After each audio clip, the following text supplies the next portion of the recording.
Olá, pessoal, eu sou a professora Lu e hoje vou conversar com vocês a respeito dos livros de leitura obrigatória para o vestibular da FUVEST 2022, mas também para o de 2023. Tá? É uma revisão, tá bom? Revisão de véspera, beleza? Sobre as obras de leitura obrigatória. Véspera da prova que está aí chegando, tá bom?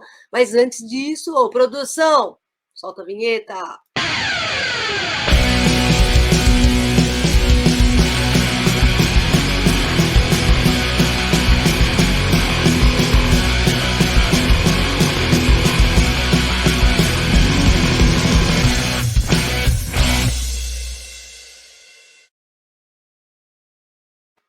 Pronto, vamos lá. Eu vou dividir essa revisão sobre as obras de leitura obrigatória para a FUVEST, eu vou dividir em 3 vídeos, tá? Então, nesse primeiro a gente fala de 3 obras, no próximo 3 e no último, obviamente, mais 3, e aí a gente tem as 9 obras de leitura obrigatória revisadas, tá? Aqui nós temos os nossos autores, né? Mia Couto, tá certo? Esse aqui é o Mia Couto, Fernando Pessoa, Bernardo Carvalho, Gregório de Matos, Machado de Assis, Carlos Drummond de Andrade, Cecília Meirelles, Guimarães Rosa e Graciliano Ramos.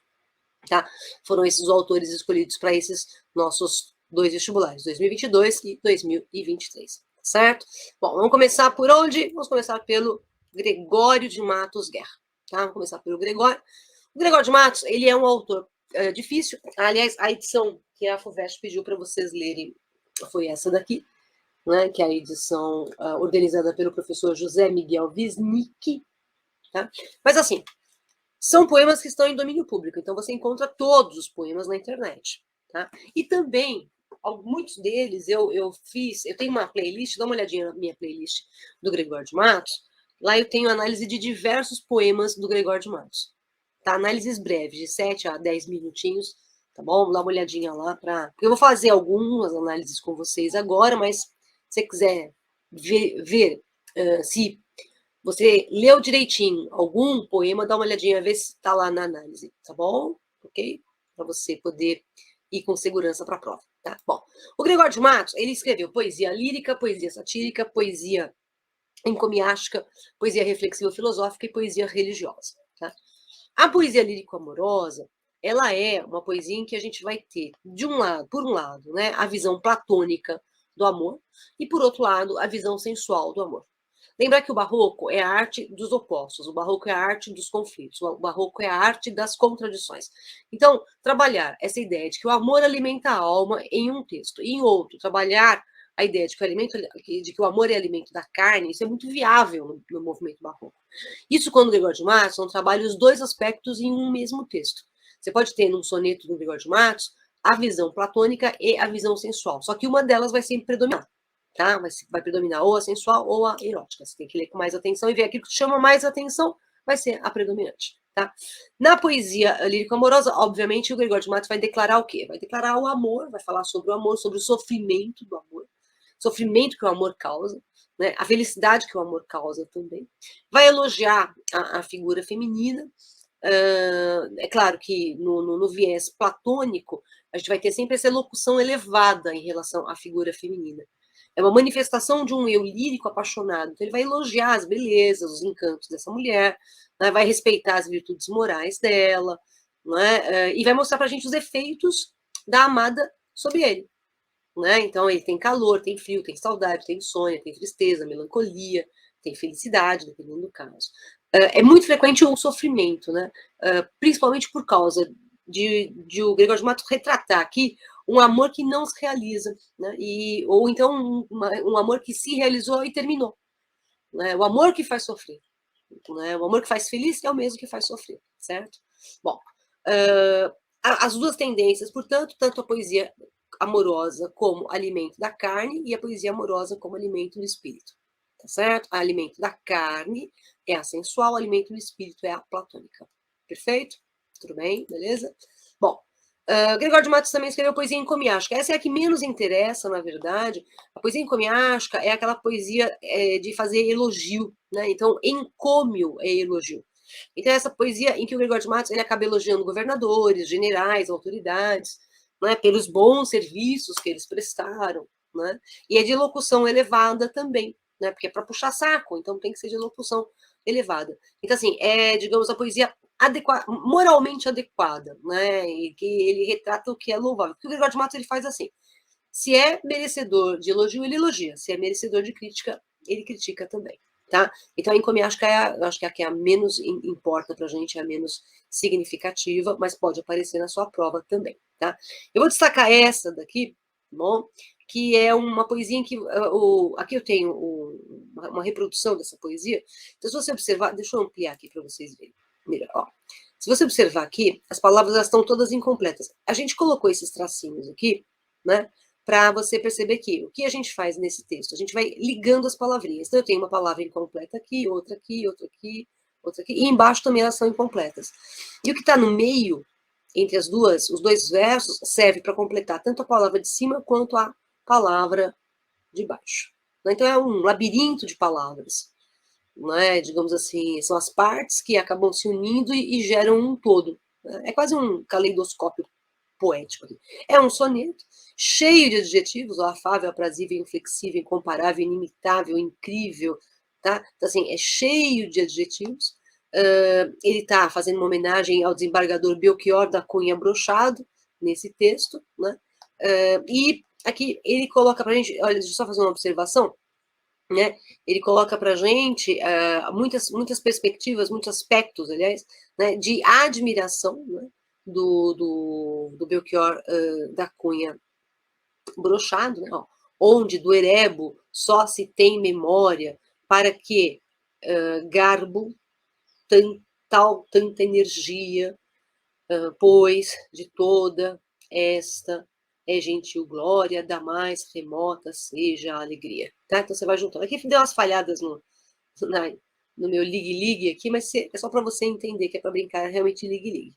Tá certo? Aqui, ó, esses dois que eu li, ó, já que o garbo e a energia são uma glória gentil na terra, né, que sejam também glórias gentis no Erebo. Erebo é a terra remota, né, a ideia de trevas infernais onde nunca chega o dia, tá bom? Okay? Mas esse texto aqui ele está elogiando o desembargador Belchior da Cunha Brochado, tá? Vamos mudar aqui de tipo, né? Poesia lírico-sacra, perdão. Na poesia lírico-sacra, a gente já percebe o Gregório de Matos, né, lançando para a gente bem aquela perspectiva de Senhor meu Deus, sou pecador, pequei, e se pequei, perdoa-me, não sabia o que eu estava fazendo. Né? Eu sou um pecador e estou pedindo perdão, né, pelo que fiz. Aqui você tem a consciência do pecado, né, e o pedido de perdão. Ele, na verdade, o que o Gregório de Matos está fazendo muitas vezes nesse texto é administrando, né, o perdão dele, né, a consciência do pecado, né, e a administração justamente desse perdão. Tá? E ele coloca, né, que o homem nasceu para pecar e Deus nasceu para perdoar. Então, nós pecamos, o Senhor Deus perdoa. Ele quase negocia com Deus, né? Olha, a gente faz a nossa parte, eu faço a sua. Né? A gente peca bem aqui, o Senhor perdoa bem aí, faz favor. Tá legal? Ok? Bom, nós temos também no Gregório de Matos a poesia satírica, mas a poesia satírica eu vou deixar para analisar mais para finzinho, tá bom? E aí vamos pegar já alguns textos para a gente dar uma analisadinha neles, certo? A gente já viu que então tem pelo menos 3 gêneros aí, né? 3 estilos, perdão. A poesia lírico-amorosa, a poesia encomiástica e a poesia a poesia religiosa, tá? São as 3 que a gente já observou. Vamos ler comigo esse texto aqui. Carregado de mim ando no mundo e o grande peso embarga-me as passadas, que como ando por vias desusadas, faço o peso crescer e vou-me ao fundo. O remédio será seguir o imundo caminho, onde dos mais vejo as pisadas, que as bestas andam juntas, mais ornadas ou ousadas, existem 2 versões, né? Do que anda só o engenho mais profundo. Não é fácil viver entre os insanos. Erra quem presumir que sabe tudo, se o atalho não soube dos seus danos. O prudente varão há de ser mudo, que é melhor neste mundo, o mar de enganos, ser louco com os demais, que só sisudo. Né? Bom, reparem que é um soneto, né? Você já sabe o que é um soneto. Soneto é sempre essa estrutura aqui, em que a gente tem 2 estrofes com 4 versos, né? 2 estrofes com 4, então vou colocar aqui para vocês, ó. Aqui eu tenho 4 versos, aqui eu tenho mais 4 versos, aqui eu tenho 3, e aqui eu tenho 3, tá? Então, 2 quartetos, 2 tercetos, a gente chama de soneto. Tudo bem? Repare que ele usa aqui um zeugma, né? Ó. Ser louco com os demais que só ser sisudo. Então é melhor você ser louco juntamente com todo mundo do que você ser sozinho, sisudo, né? Carrancudo, fechado. É uma poesia reflexiva filosófica do Gregório de Matos que ele retoma a ideia do desconcerto do mundo. Né? A ambição da riqueza é uma ilusão, porque esses bens, né, essa riqueza, são bens falsos. Né? E ele coloca justamente isso, logo na primeira estrofe, né, ele coloca lá, carregado de mim, ando no mundo, e o meu grande peso embarga-me, impede-me. Né? Então ele está denunciando aí a dificuldade dele viver segundo os valores diferentes dos seguidos pela maioria. Então ele tem que seguir os valores que todo mundo segue. Né? Porque quem não acompanhar os valores que são exigidos pela maioria acaba encontrando fracasso. Né? E aí ele diz, então, o remédio será seguir o imundo, o erro. Né? É o caminho da trapaça, da pilantragem, né? O caminho do ser mais esperto, né? De levar vantagem em tudo, certo? Caminho onde dos mais vejo as pisadas, quer dizer, a maioria das pessoas vão por esse caminho do imundo, né? Que as bestas andam juntas, mais ornadas. Olha só, o caminho do sucesso, ele é sórdido e ele é desumano, né? Tanto que até a ideia das bestas aqui te dá fortalece essa perspectiva de que é desumano, né? Porque para você vencer na vida, você precisa enriquecer, você precisa esquecer, aliás, os escrúpulos, né? Para você enriquecer, você precisa esquecer os escrúpulos. Você precisa agir de maneira moralmente condenável. Não é? Quer dizer, e essa prática animaliza o ser humano e acaba nivelando o ser humano às bestas, como ele cita aí nessa segunda estrofe. Mas assim, seguir o imundo é o que a maioria louva, é o que a maioria prefere. Então, a maioria prefere essa imbecilidade e ser rico, né, do que ser solitário junto com os sábios. Né, essa perspectiva que a gente tem aqui nesse texto. Tudo bem? Ok? Ó, vou pegar mais um. Vou pegar mais um aqui. Ditoso tu, que na palhoça agreste viveste, moço e velho respiraste. Berço foi em que, moço, te criaste. Essa será que para o morto ergueste. Ai do que ignoravas, aprendeste. Ai do que aprendeste, me ensinaste. Que os desprezos do mundo que alcançaste, armas são com que a vida defendeste. Ditoso tu, que longe dos enganos a que a corte tributa rendimentos, tua vida dilatas e deleitas. Nos palácios reais se encurtam anos, porém, tu, sincopando os aposentos, mais te dilatas quanto mais te estreitas. Ó, vou colocar um acento aqui, que tá faltando na digitação. Né? Agora tem um acento. Certo? Bom, repare aqui. É o que ele coloca nesse texto, ó, se você observar aqui o que chama o texto, né, o que seria basicamente o título do texto, tentando a viver na soledade se lhe representam as glórias de quem não viu nem tratou a corte. Então são os atrativos da cidade. Só que a cidade, esses atrativos da cidade, eles acabam abreviando a vida. Né? Então, de uma certa forma, nesse texto, ele está elogiando o quê? A vida simples no campo. Né? Ó, ditoso tu que na palhoça agreste viveste, moço e velho respiraste. Então, se você vive numa palhoça, no meio do campo, você viveu moço, você vai envelhecer lá, você vai ter uma vida longa. Berço foi em que moço te criaste, essa será que para morto ergueste. Então, é o túmulo vazio erguido, né, em memória de um defunto que já não está mais lá. E aí ele coloca assim, ai do que ignoravas, aprendeste, ai do que aprendeste, me ensinaste. Repara que ele está usando aqui uma figura em que a gente, ligando os elementos, a gente acaba tendo uma proposta de complementação, né? E repare que ele emenda, né? Aprendeste do que aprendeste, ensinaste o quê? Que os desprezos do mundo, tá bom? Então, os desprezos do mundo que alcançaste. Quer dizer, afortunado quem desprezou os valores mundanos em defesa da própria vida, né? Porque se você se deixa levar pelos valores mundanos, você acaba sendo castigado por esses mesmos valores, né? Tanto que ele coloca lá na terceira estrofe, ditoso tu que longe dos enganos, a que a corte tributa rendimentos. Então, a corte é a cidade. Tá? Então, a corte, né, ela tributa rendimentos, tudo bem? E esses rendimentos levam você ao quê? Ao engano. Tá? Só que você viveu onde? Longe. Então, feliz de você que viveu longe da corte. Tá certo? Viveu longe da cidade. Né? Então, de novo, a ideia, elogio ao campo, né? Tua vida dilatas e deleitas. Deleitas é aproveitar, né? Nos palácios reais se encurtam anos, tá vendo? A vida na corte encurta a vida. A vida na corte encurta a vida, mas você entendeu. Né? Porém, tu, suprimindo os aposentos, mais te dilatas, quanto mais te estreitas. Quanto mais você põe limite à sua vida, mais longa é a tua vida. Então, é uma defesa da vida no campo. Até lembra o propósito Árcade, né? E os Árcades aqui defendem essa ideia de que a vida no campo realmente é melhor, tá bom?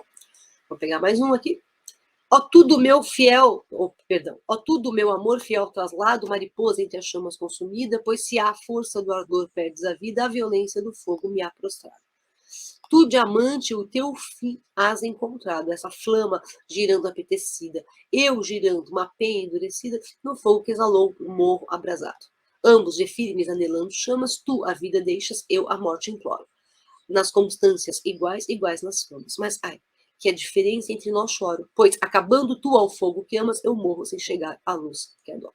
E daqui o tema é o amor, a ausência do amor, a saudade do amor, quer dizer, um amor insatisfeito, né? A partir da borboleta, né? Tanto que, ó, solitário em seu mesmo quarto, à vista da luz do candeeiro, o candeeiro é uma luminária, né? A vela. Porfia, o poeta pensamentear, exemplos de seu amor na borboleta. Pensamentear, repara que aí você tem um neologismo, né? Então ele está lá, né? Pensando no amor dele e pensando na borboleta. A borboleta é símbolo do amor, né? Só que ela vai ser atraída, abrasada pela chama, né? Ela é abrasada pela chama. Há todo o processo de dor, de predisposição ao sofrimento amoroso nesse texto, porque ele sofre, mas mesmo sabendo que sofre, ele busca, né, o amor. Só que a harmonia amorosa acaba sendo adiada. E justamente essa atração que ele sente por amar é a causa da perdição dele. Como é a causa da mariposa também, né? A mariposa se sente atraída pelo fogo, né? O amado se sente atraído por alguém, né? A mariposa, essa atração vai ser fatal, né, para ela, e para o amante vai ser não vai ser correspondido, né, não vai ser realizada essa satisfação amorosa. Quer dizer, a mariposa ela morre, né, porque ela fica girando em torno da luz que o atrai. Já caiu no vestibular uma questão uma vez que eles brincaram com aquela música do Adoniran Barbosa, né, as mariposas quando chega o frio fica dando volta em volta da lâmpada para se esquentar. Né? Então, já fizeram um paralelo entre esses dois textos, e aqui essa mesma ideia, que a mariposa ela morre porque ela fica girando em torno da luz, que a atrai, né? E o eu lírico morre porque ele gira em torno de um rochedo que o destrói, né? Esse rochedo é o amor, propriamente, né? Então ele morre abrasado ali pelo amor. Mas ela morre porque ela chega à chama e ele morre sem chegar ao amor, tá certo? Então, esse é um jogo de oposições que a gente tem. Bom, esse é um texto famosíssimo do Gregório de Matos, né? Ardor em firme coração nascido, pranto por belos olhos derramado, incêndio em mares de água disfarçado, rio de neve em fogo convertido. Tu, quem um peito a brasa escondido, tu, quem um rosto corre desatado, quando fogo em cristais aprisionado, quando cristal em chamas derretido. Se és fogo como passas brandamente, se és neve como queimas com porfia, mas ai que andou o amor em ti prudente. Pois para temperar a tirania, como quis que aqui fosse a neve ardente, permitiu parecesse a chama fria. De novo, essa ideia do amor associado à chama, né? É o calor do amor. Você repara que nesse texto a gente tem muito jogo de oposição, né? A dualidade aqui, né? O sensualismo e o resfriamento, né? Repare que ele coloca o incêndio, o fogo, a chama, né, que remetem à paixão ardente. Ao mesmo tempo, ele coloca o mar, o rio, a neve, que está associada, né, está metaforizando as lágrimas e o sofrimento desse amor. Quer dizer, é um eu lírico que chora, né, pela ausência da amada, né? Mas ao mesmo tempo ele se sente aquecido porque ele ama essa mulher, né? Então, ardor em firme coração, nascido pranto por belos olhos derramado. Então, note que eu tenho ardor, né, aqui, e eu tenho pranto. Né? Então, repare que a gente tem aí o afeto, né, o amor quente abrasando, e as lágrimas. Tá? As lágrimas derramadas pela ausência de alguém que ele quer bem, né? Que ele tem um carinho. E isso lhe causa inquietude. Né? Então, ardor em firme coração nascido, pranto por belos olhos derramado, incêndio em mares de água disfarçado. Repare como ele está sendo hiperbólico aqui. Né? Incêndio em mares de água, quer dizer, as lágrimas são mares, né? Chorou rios de lágrimas. Né? Então, aqui você tem a hipérbole. Né? A hipérbole é a figura de linguagem que se caracteriza pelo exagero, tá? Então, você tem aqui, ó, nesses mares de água aqui, você tem esse processo hiperbólico aqui, certo? Rio de neve em fogo convertido. E aqui você tem uma figura que a gente chama de quiasmo. Eu vou ligar os elementos que são lógicos, tá? Vamos ligar o que é lógico? Olha, deixa eu mudar de cor aqui para a gente fazer essa... Vou de marcar texto, tá? Pra gente marcar. Aqui, incêndio é fogo, certo? Ó, fogo com fogo. Tudo bem? Vou mudar de cor de novo, vou pegar o roxinho. Aí eu tenho aqui água, mares de água. E aqui, rio de neve. Água com água. Tudo bem? Se a gente ligar os elementos lógicos, eu vou ligar fogo com fogo, água com água. Tá vendo que eu tenho um X aqui? Esse X a gente chama de quiasmo ou quiasma. É a mesma coisa. Tá? Quando eu faço esse cruzamento aí entre os versos, é um quiasmo, tá certo? Bom, tu quem um peito a brasa escondido, tu quem um rosto corre desatado de novo, tá vendo como ele tá jogando com a natureza contraditória do amor? Ele abrasa, mas ele faz chorar. De novo, a mesma ideia. Quando fogo em cristais aprisionado, quando cristal em chamas derretido. Cristais aprisionado onde? No peito do eu lírico, dentro do coração desse eu lírico. E aí vem o questionamento, né? Se és fogo como passas brandamente, quer dizer, como é que esse amor pode passar com tranquilidade se ele queima? Tá? Se as neve como queimas com porfia, né? O calor intenso aqui da neve também, né? Então, se é neve, não deveria queimar. Se é fogo, não deveria passar brandamente. Porque parece que você tem aqui um jogo de contradições, tá certo? Tem um jogo de contradições aqui bem evidente, tá? E assim, né? É bem essa proposta, né? A amada é praticamente essa chama fria e ele é essa neve ardente, né? Porque ela parece que não dá a mínima bola para ele. Pois para temperar... só um detalhe. Esse amor aqui tá de letra maiúscula, tá? É o amor de Deus, uma associação de um amor tirânico, tá bom? E ele coloca assim, pois, para temperar a tirania, como quis que aqui fosse a neve ardente, permitiu parecesse a chama fria. Aqui, de novo, eu tenho um quiasmo, ó. Neve fria, chama com ardente, tá? Então aqui eu também tenho um quiasmo ou quiasma, tá certo? Quer dizer, o amor não é correspondido, né? A mulher não corresponde a esse amor.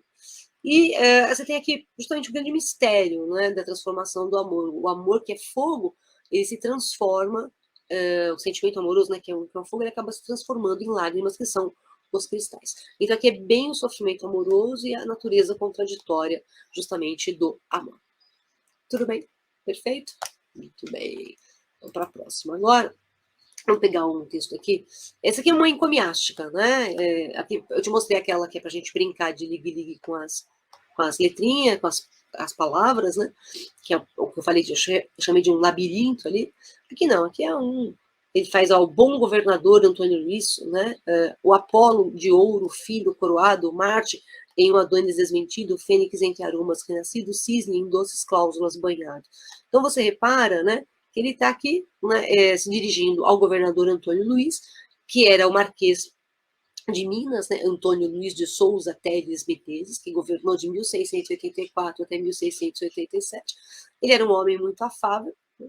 Ele cita Apolo aqui numa associação com a música, né, a música, a poesia, o Apolo inspirador dos poetas. Né? Depois ele fala de Adonis, né? Adonis remete à beleza masculina. Na estrofe de baixo, né? O abril de 1000 galas matizada, o maio de 1000 cores guarnecido, o parnaso de plectros, de inspirações, aplaudido, e o sol de ambos os mundos venerados. Então ele realmente é idolatrado.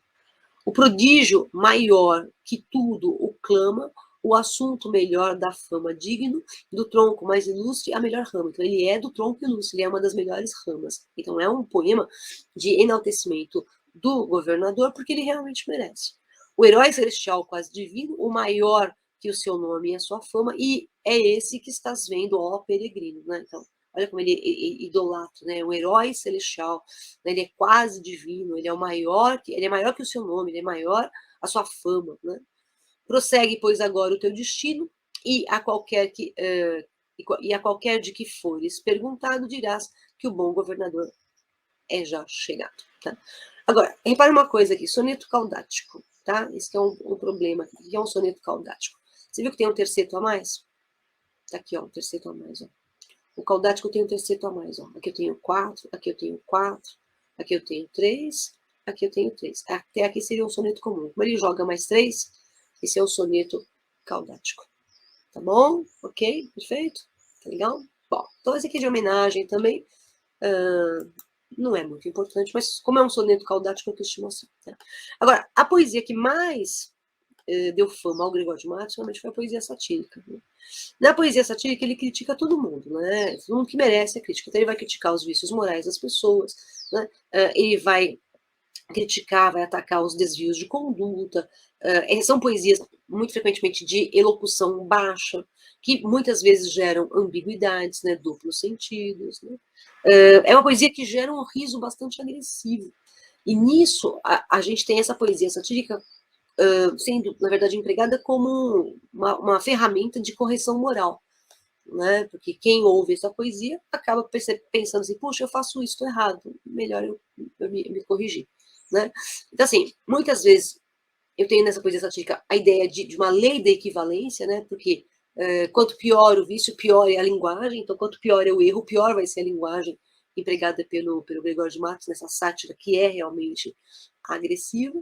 Muito frequentemente ele vai defender a lógica do Império Português, né, os preceitos religiosos portugueses, né, os elementos sociais portugueses, os preconceitos raciais, as tendências sexuais. Ele vai muito na linha de mostrar esse Império Português como ele se movimenta no Brasil aqui do século XVII. Vai falar também de portugueses que são irresponsáveis e de brasileiros também. Então, ele vai tematizar muito o furto, né? São ladrões, os políticos são ladrões também. Né? O desvio do ouro, ele fala sobre o desvio do ouro. Cuidado que dá para vincular isso com o romanceiro da Inconfidência. Tá bom? Dá para vincular, historicamente dá para vincular. Né? Porque o Gregório de Matos coloca que o desvio do ouro causa o empobrecimento das pessoas. Né? As pessoas tentando ascender socialmente e economicamente a qualquer custo. Outra crítica que ele faz é com relação aos preços muito elevados dos produtos nos mercados. E ele faz muita aproximação entre os escravos e os mulatos. Né? E aí o Gregório de Matos vai nessa linha realmente mais preconceituosa. Tá? Bom, vamos lembrar que a gente tem que pegar, por exemplo, eu não gosto mais do Gregório de Matos porque ele era preconceituoso. Vamos lembrar que, na época, era o pensamento mais comum. Não falei normal. Eu não acho preconceito um pensamento normal. Se você é uma pessoa preconceituosa, meu amor, vai procurar um psicólogo, porque isso não é normal. Tá? Mas eu falei que é comum. Tá? Porque é comum. Na época do Gregório de Matos, era comum um pensamento muito, muito preconceituoso. Se hoje ele ainda é, vocês imaginem no século XVII. Né? Então, ele mostra pra gente um registro, um retrato de uma sociedade do passado, que, em alguns aspectos, mudou hoje em dia, em outros aspectos continua a mesma coisa. Tá? Juízo anatômico dos achaques que padecia o corpo da República em todos os membros e inteira definição do que em todos os tempos é a Bahia. Né? Então, a nação inteira, ela está doente.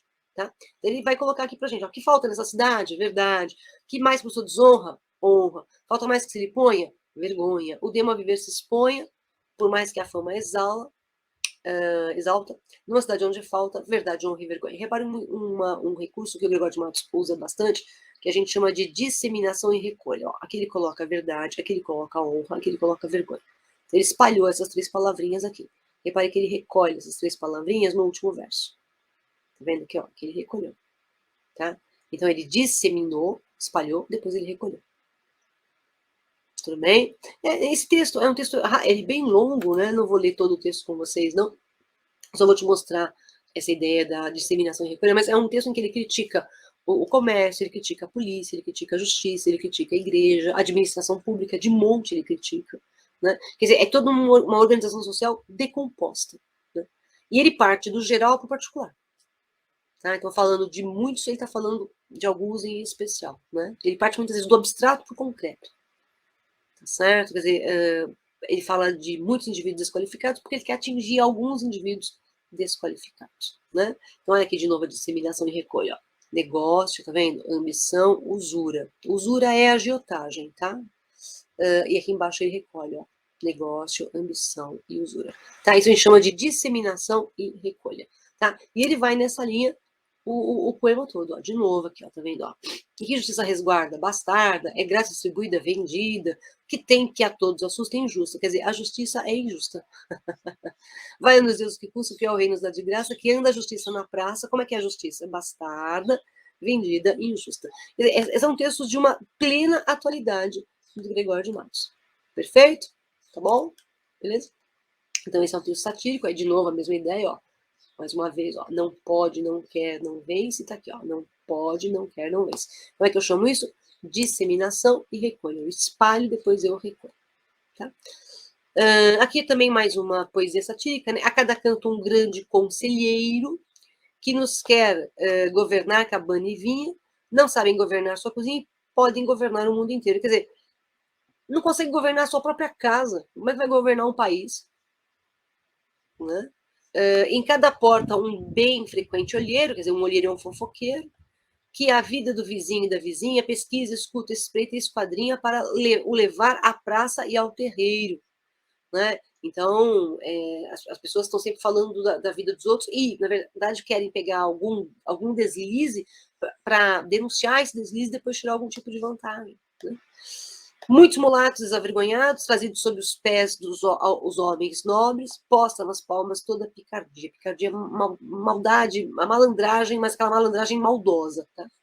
Estupendas usuras nos mercados, que é a agiotagem, todos os que não furtam muito pobres, e eis aqui a cidade da Bahia. Ó, quem não furta, isso aqui é importantíssimo. Quem não furta é pobre. Tá? Então, se você é rico, você é ladrão. Então, o que ele está fazendo aqui? Ele está criticando o quê? A desonestidade. Ele está criticando a incompetência. Ele está criticando a promiscuidade. Né? O mundo corroído, de novo é o desconcerto do mundo, né? O mundo corroído pela inversão de valores. Porque o honesto é pobre. Né? Os ladrões, os desonestos são ricos. O ocioso é o cara que triunfa. Aquele que trabalha não vai à frente. Tá certo? Quer dizer, o incompetente manda. Né? O que é competente é mandado. Né? O mulato consegue ascender, mas por meio do desavergonhamento, né? Quer dizer, pela pilantragem. Né? Então, veja, o passado, né, até podia ter sido muito bom, muito positivo, mas o presente dele é contraditório e é injusto. Né? É extremamente injusto. É um texto de uma tendência, evidentemente, conservadora, né? A gente percebe isso. Nesse período, o Gregório de Matos está criticando os mulatos que estão em ascensão, porque eles acabam se subjugando a esperteza, né, dos nobres. Então, eles acham que por meio da trapaça eles vão conseguir, né, alguma coisa. Porque ele fala em picardia ali, né? Ele fala em malandragem, mas aquela malandragem maldosa. Quer dizer, são essas as bases que sustentam a sociedade baiana da época do Gregório de Matos, né? Corroídas, né, pela ganância, pela leviandade, corroídas pela hipocrisia, pelo furto, né? Quer dizer, é um poder político, social e econômico totalmente hipócrita. Né? Então é uma degradação moral da Bahia, tá? Que a gente tem aqui. Perfeito? Bom, mais um sobre a Bahia. Senhora Dona Bahia, nobre e opulenta cidade, madrasta dos naturais e dos estrangeiros madre. Então a Bahia, ela é madrasta para quem nasce nela, mas para quem vem de fora, ela é mãe.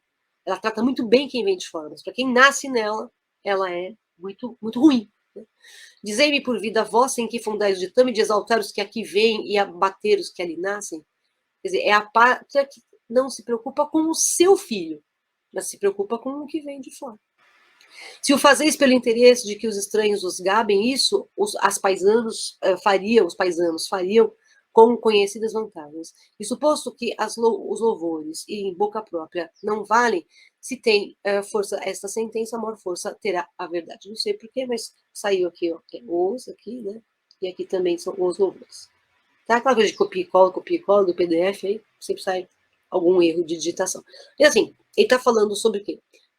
Da Bahia, e, claro, Bahia é administrada pelos portugueses, então a administração portuguesa que faz do Brasil um grande celeiro, né, na ideia de mentalidade mercantilista que eles realmente tinham. E qual é a função do Brasil? É complementar as necessidades portuguesas, né, do reino português. Então, por isso, o Brasil não toma conta dos brasileiros, o Brasil só está preocupado com os portugueses, com os estrangeiros. Tá? Essa daqui ele vai falar sobre a fome, né, na colônia, a fome no Brasil. Né? Então, a gente tem um país tão abundante em comida, mas a gente passa fome. E aqui vai falar de uma abundância de comida justamente antes da abstinência da quaresma, antes do jejum da quaresma. Né? Porque depois vem o carnaval, é a festa da carne, no sentido de você comer muito. Aí na quarta-feira de cinzas, você assume os seus pecados, aí você começa todo o jejum para purgar os delitos e os pecados que você cometeu anteriormente. Tá certo? Então vamos lá, filhós. Filhós é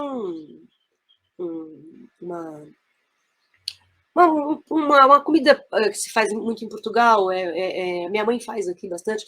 É uma massa que você faz com farinha, depois você frita e você salpica canela e açúcar e você come. É muito saborosa, né? Para tomar um café, um chá, é uma delícia. Né?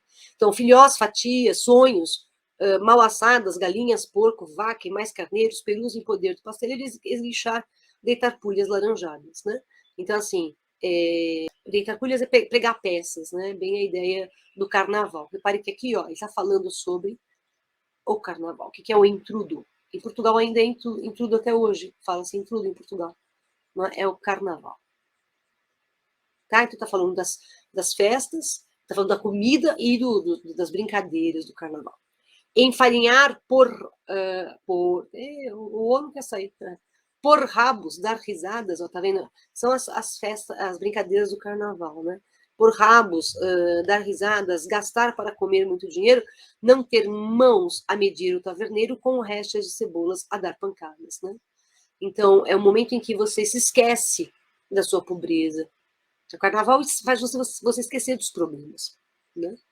Das janelas com tanhos são assentos de tábua, né? Dar nas gentes, a buzina tanger, quebrar panelas, querer em um só dia comer tudo. Quer dizer, no carnaval precisa comer tudo, né? Porque depois a fome volta, tá certo? Despejar pratos e limpar tigelas, estas as festas são do Santo Intrudo. Aqui está sendo, né, irônico, né? Porque ele não é santo, não é uma festa santa. É uma festa pagã, né? O carnaval. Tá? Quer dizer, você então come no carnaval, depois volta a fome no país. É o seguinte, carnaval todo mundo esquece todos os problemas, certo? Esquece que tem pandemia, tá? Esquece que não tem dinheiro, esquece que tem conta para pagar, esquecem as doenças, que estão ali na festa do carnaval. Acabou o carnaval, toda a realidade volta. Então o carnaval é uma festa é um período muito bom para algumas manipulações governamentais serem colocadas em prática, porque enquanto o povo está saltitando, pulando, alegre, não presta atenção nas trapaças que são feitas no alto poder do nosso país, até hoje. Tudo bem? Bom, aqui a gente tem uma poesia sacra, né? A poesia sacra do Gregório de Matos como eu já falei, a consciência, né? Aliás, aqui não é poesia sacra ainda. Mas é na poesia sacra, né, que a gente já vai falar. Até que tem, sim, tem o aspecto sacro aqui. No finalzinho tem. Mas aqui é mais uma reflexão filosófica no sentido de que a vida passa. Né? Já a gente fala da poesia sacra. Deixa eu ler esse texto. Discreta e formosíssima Maria, enquanto estamos vendo a qualquer hora, em tuas faces a rosada aurora, em teus olhos e boca o sol e o dia. Né? Existem 3 versões desse texto, do próprio Gregório de Matos. Tá? Eu peguei uma versão, essa é a mais famosa, mas existem 3 versões. Tá? Então, repare, a gente tem a discreta e formosíssima Maria, então a descrição, as maneiras contidas e elegantes aqui da amada, tá bom? Que é magnífica, ela tem as faces rosadas, né? A cor do rosto aqui é rosinha, ela tem os olhos brilhantes, né? Ela tem a boca fresca, tá? Enquanto com gentil descortesia o ar que fresco Adonis te namora, te espalha a rica trança voadora, quando vem passear-te pela fria. Adonis já falei para vocês, né, o símbolo da beleza juvenil, né? Então o Adonis, o vento ali, ele vem desmanchando a trança dela, né, o cabelo dela, tá? Vem passear-te pela fria, a fria que é o entardecer, tá? Porque é o período da tarde já. Também já é o entardecer. Goza, goza da flor da mocidade, que o tempo trata. O que tá aí? Trata ou trata? Trata. Que o tempo trata toda a ligeireza e imprime em toda a flor sua pisada. Ou não aguardes que a maduridade te converta essa flor, essa beleza em terra cinza, pó, sombra, nada. Por que eu falei trata? Porque existe uma outra versão que é trota, tá? Ok? Pra gente não faz a mínima diferença. Porque o que ele está dizendo nessa estrofe aqui? Está dizendo o seguinte, que o tempo passa muito depressa. Então aproveite a mocidade antes que o tempo estrague a sua mocidade. Então, o que você tem aqui? Né? Você tem um dos temas latinos, né, que é o tema do carpe diem. Tá? Quando ele fala que o tempo trata toda ligeireza, tem um outro tema latino aqui, que é o tempus fugit. Porque normalmente é assim, a partir do momento que a gente percebe que o tempo passa rápido demais, a gente começa a aproveitar mais o tempo. E olha como ele termina com uma gradação ascendente aqui, ó. Ó, não aguardes que a maduridade converta essa flor, essa beleza em terra, cinza, pó, sombra, nada. Então não fica esperando ser cada vez mais menos. Você vai ser terra, mas depois você vai ser menos, você vai ser cinza, depois você vai ser menos, você vai ser pó, depois você vai ser sombra, depois vai ser nada. Tá? Então é uma gradação, ela vai intensificando o menos que você será. Tudo bem? Ok? Então aproveite o momento presente, tá? E o Carpe Diem. Ah, mas no Carpe Diem não é no arcadismo? Então, tem uma playlist minha aí que eu coloquei os movimentos literários. E lá nessa aula eu falei para vocês que esses temas latinos eles saem lá de trás da Antiguidade Clássica. É claro que no arcadismo eles aparecem muito, mas pode aparecer também no barroco. Tá? Esse aqui é mais um texto famoso do Gregório de Matos. Nasce o sol e não dura mais que um dia, depois da luz se segue a noite escura, em tristes sombras morre a formosura, em contínuas tristezas a alegria. Porém, se acaba o sol porque nascia, é tão formosa a luz porque não dura, como a beleza assim se transfigura, como o gosto da pena assim se fia. Mas no sol e na lua falta a firmeza, na formosura não se dê constância e na alegria sinta a tristeza. Começa o mundo, enfim, pela ignorância, e tem qualquer dos bens por natureza, a firmeza somente na inconstância. Olha, esse aqui é o versinho mais importante. A única coisa firme que a gente tem é que as coisas não são para sempre. A única certeza que a gente tem é que a vida não é para sempre. Então, a vida passa como o sol nasce e morre. Como depois da luz vem a escuridão. Então, é a fugacidade da vida, a fugacidade do tempo. Quer dizer, é a transitoriedade da nossa existência. Nós não somos eternos. Né? As coisas são efêmeras, elas não são para sempre. Tá? E aí ele lança para a gente as incertezas, né? Essas incertezas da vida, né? Esses questionamentos. Se o sol morre, por que ele nasce? Se ele nasce, por que ele morre? Né? Então, são as perplexidades diante da transitoriedade das coisas. Quer dizer, é uma contemplação aqui meio sombria, né? Sombria da existência. Tá bom? Porque a gente faz tanta coisa, para quê? Para nada. Né? Tá bom? E aí a gente tem a poesia religiosa aqui, sim, ó, ofendi-vos, meu Deus, é verdade, Senhor, que delinquido, delinquido vos tenho e ofendido vos tem minha maldade. Então, olha, repare, ele diz aqui, né, ele confessa, né, aliás, é uma confissão, a confissão é um sacramento da igreja, né, então ele é um réu confesso, diante de um juiz supremo, né, que é Deus, e aí está declarando ali, né, a culpa dele, está reconhecendo, né, a maldade dele, né? Ele fala, ó, ofendido vos tem minha maldade, né? Então eu sou realmente malvado, né? Eu sou. E repare que ele brinca aqui, né, com uma anadiplose, ele termina como ele começa aqui, ó, ele termina e começa com a mesma palavra, ó. Ele termina e começa com a mesma palavra, tá vendo? Ó? Vaidade, vaidade, assim vai. Ele vai unindo os versos, né, por meio da figura da anadiplose. Então, assim, ele confessa, né, que ele é realmente um pecador. E aí vai fazer uma promessa, né? Ó. Maldade que encaminha a vaidade, né? Então ele é também vaidoso, então ele está se humilhando, né? Maldade que encaminha a vaidade, vaidade que todo me há vencido, vencido quero ver-me arrependido, arrependido a tanta enormidade. Então é um arrependimento sincero, sim. Né? Ele examina a sua consciência, ele reconhece que ele é vítima da vaidade, a vaidade é a raiz dos erros dele, está reconhecendo todos os seus delitos. Né? E aí ele diz, arrependido estou de coração, e está mesmo. Né? Vos busco, dai-me os braços, abraços que me rendem vossa luz. Então aqui é um ato de contrição, né? É uma prece implorando pela salvação. Né? Luz que, claro, me mostra a salvação, é a luz de Deus, né? A salvação pretendo, quer dizer, eu desejo a salvação. Em tais abraços, né? Misericórdia, amor, Jesus. Então, nos braços de Jesus, lembrar que ele diz isso no outro soneto, né? Que Jesus nunca fechou os braços para nós, mesmo na hora da morte, Jesus estava de braços abertos, né? E aí o desespero dele, né? Jesus, essa apóstola é desesperadora, né? E está buscando o amor realmente de Jesus. Então, é um homem que já pecou, então isso é irremediável, ele já fez os erros, ele vai encontrar, né, a perdição eterna, e a única coisa que pode salvá-lo é Deus. Né? O poder, o perdão divino é que pode salvá-lo. Tá bom?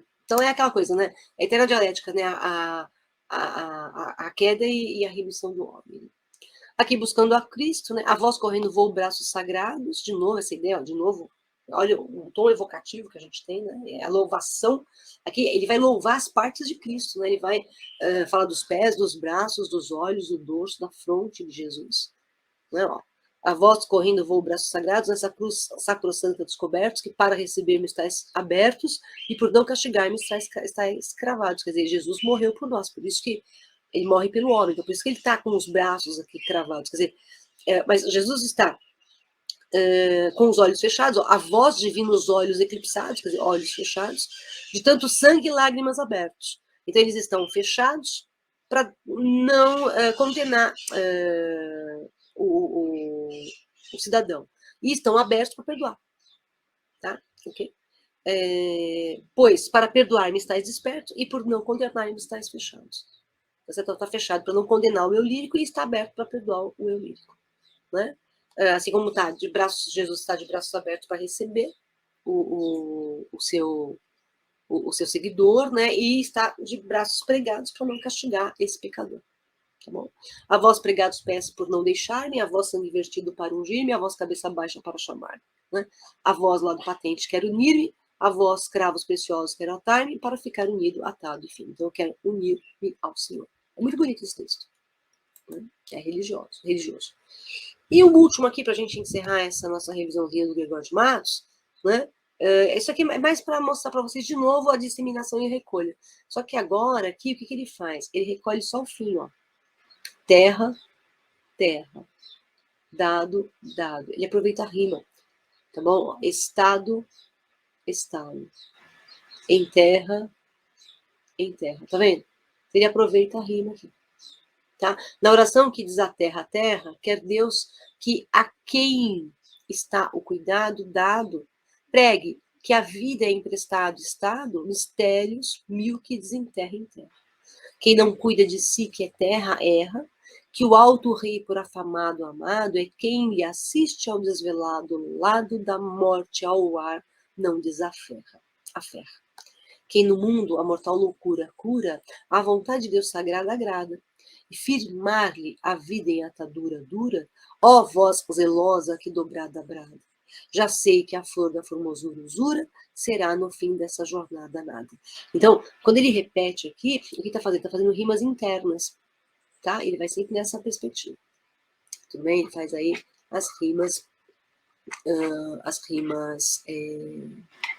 internas. Tá certo? Então, eu acho que Gregório de Matos, por hora tá bom, né? Como eu falei já para você, dá uma olhadinha lá na minha playlist, se tiver algum poema mais que você queira análise, dá uma ouvida lá na breve análise que eu faço. O romance Quincas Borba gira em torno, não da figura, obrigatoriamente do filósofo, que se chamava Joaquim Borba dos Santos, mas ele é o alicerce da obra. Né? Na verdade, o livro vai falar sobre a vida do Rubião, que é o herdeiro do filósofo Quincas Borba, herdeiro da fortuna do Quincas Borba e também herdeiro da filosofia do Quincas Borba, que se chama Humanitas, ou Humanitismo, ou ainda Borbismo. É um livro bastante pessimista no perfil machadiano, né? Machado é, por natureza, um autor pessimista. Reparem que você vai ter no romance o Quincas Borba ele fica louco, a Maria Piedade morre sem casar com o Quincas Borba, o Paia é um oportunista, o Rubião é um fracassado, a Sofia é uma interesseira, quer dizer, acho que quase ninguém presta no livro, a não ser a Dona Fernanda. É um livro que o Machado trabalha muito alguns recursos que aparecem em outras obras da fase realista, porque o Quincas Borba é uma obra da fase realista. Vamos lembrar que o Machado também tem a primeira fase, que é uma fase romântica. Mas Quincas Borba é da fase realista. E aí você tem a metalinguagem e a intertextualidade.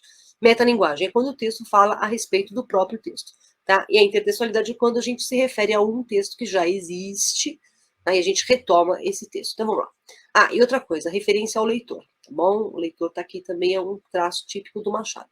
Se tal fosse o método deste livro, repara, o método deste livro. Então, o livro está falando sobre quem? Sobre o próprio livro. Isso a gente chama de metalinguagem.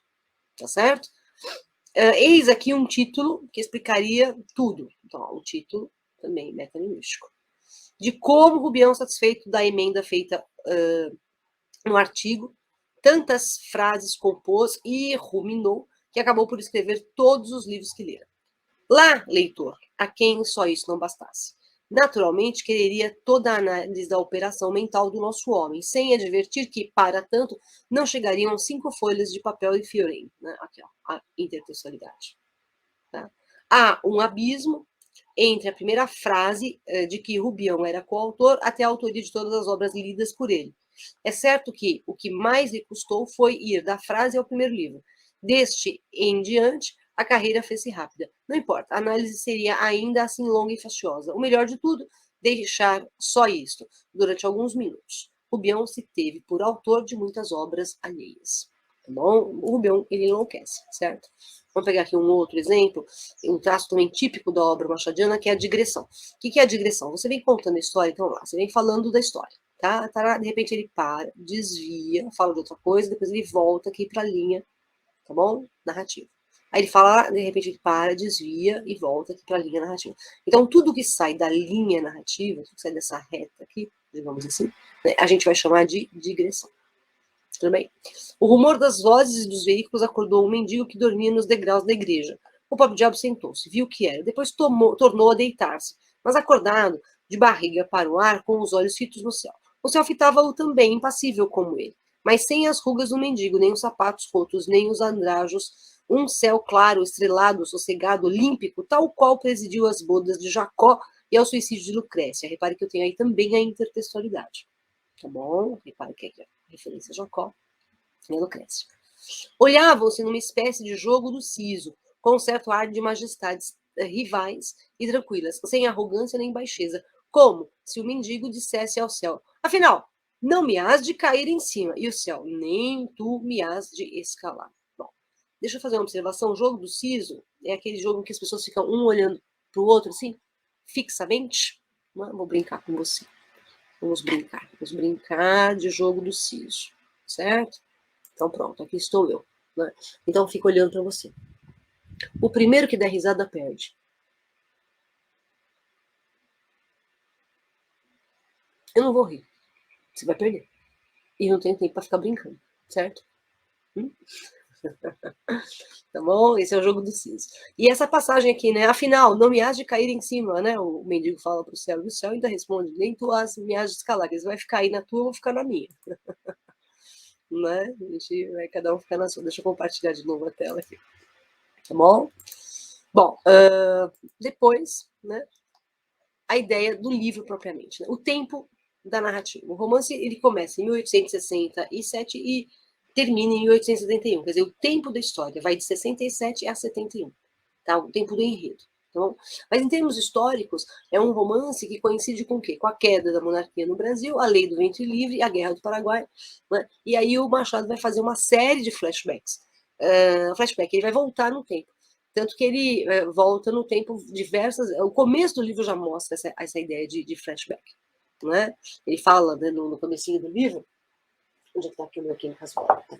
Né? Ele fala no comecinho do livro, né? Ele fala assim: Rubião fitava a enseada, eram 8 horas da manhã. Quem o visse com os polegares metidos no cordão do chambre e a janela de uma grande casa de Botafogo, cuidaria que ele admirava aquele pedaço de água quieta. Mas em verdade vos digo que pensava em outra coisa. Então aqui o Rubião já está rico. Já está na casa dele em Botafogo. Tá certo? E aí ele coloca assim, né, essa ideia, né, do Rubião num momento presente, que seria o momento da riqueza. Aí ele volta, conta a história do Rubião, da amizade do Rubião com o Quincas Borba, né, e depois ele volta para o tempo presente. Então, o retorno ao passado, a técnica do flashback é muito empregada pelo Machado de Assis, né, e não vai ser diferente no Quincas Borba.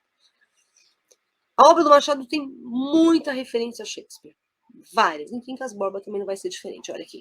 Otelo, ciúmes. Um grande problema que a gente tem no Rubião é justamente os ciúmes. Ele tem ciúmes da Sofia com o Carlos Maria. Né?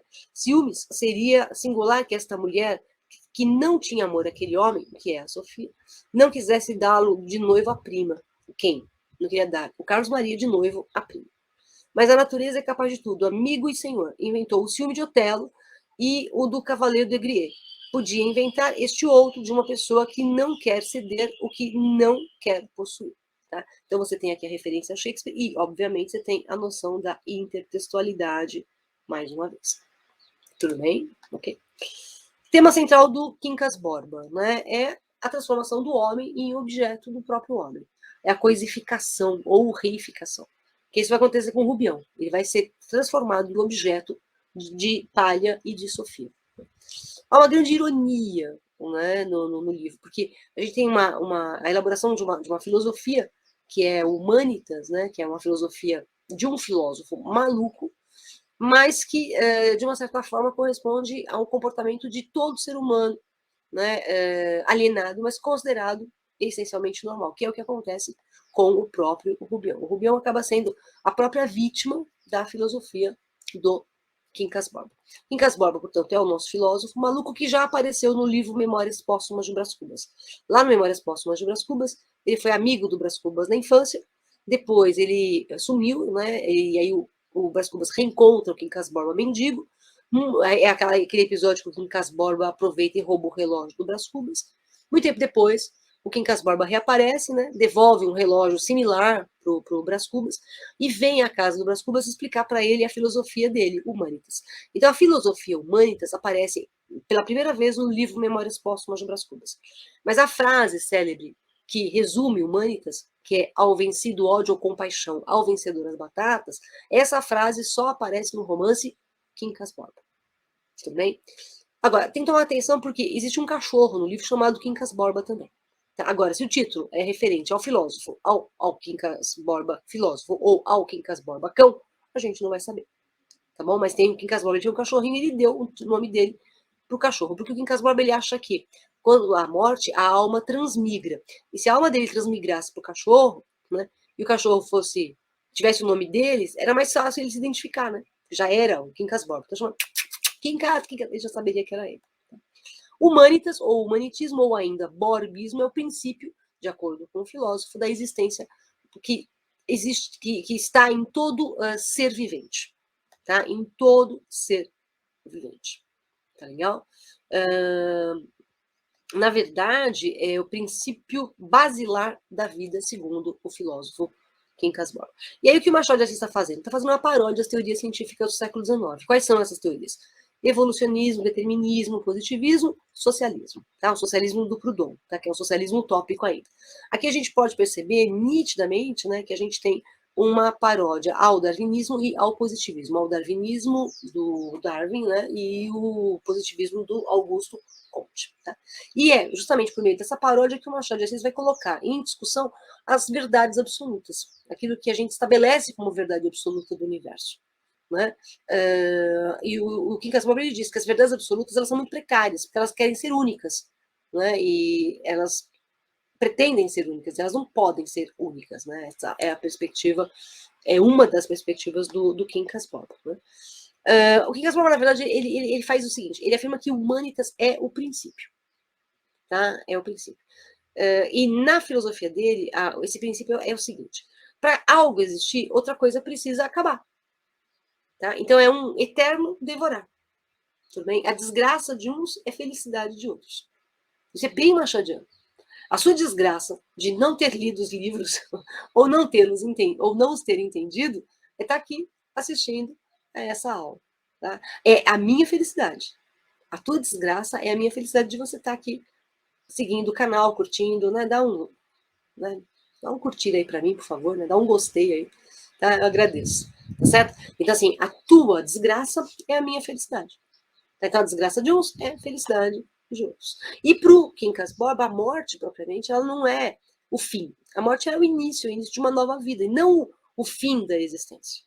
Tanto que ele cita, né, como alegoria, né, a metáfora para explicar Humanitas, ele cita o caso da morte da avó, né, em que os cavalos tinham fome, e aí começaram a correr e a avó foi atropelada, né, é o princípio de tudo.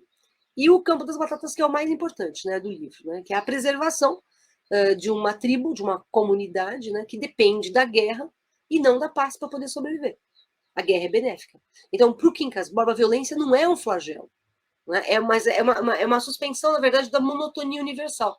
Se tudo fosse muito certinho, a vida seria muito monótona, seria muito chata.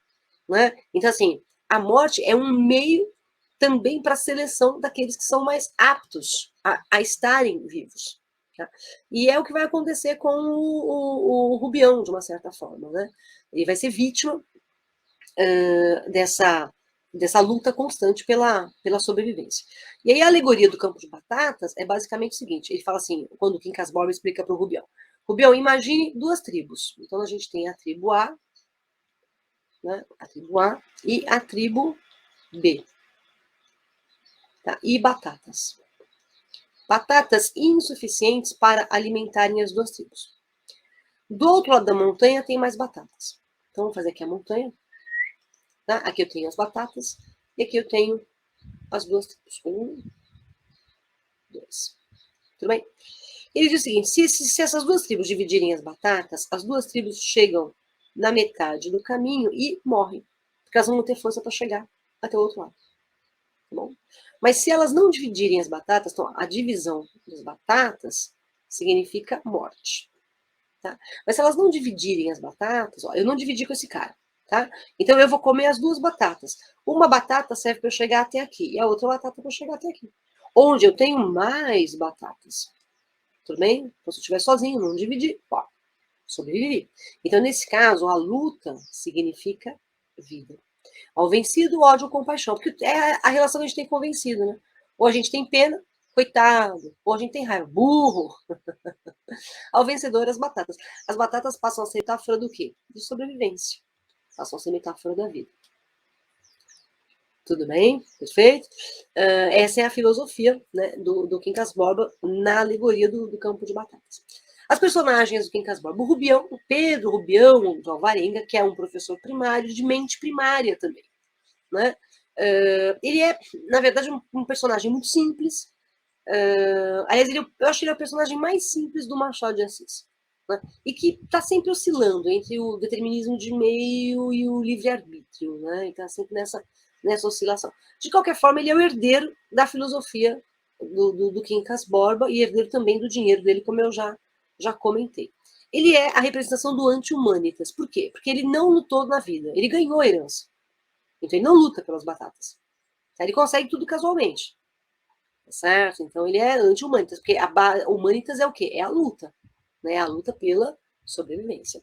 E o Rubião vai enlouquecer, você já sabe disso. A loucura, na verdade, ela vai corresponder a um grande vazio. Né? Um vazio que o dinheiro traz para o Rubião, um vazio que a incompreensão traz para o Rubião. Então, a loucura do Rubião ela acaba derivando, na verdade, do fracasso, da derrota dele.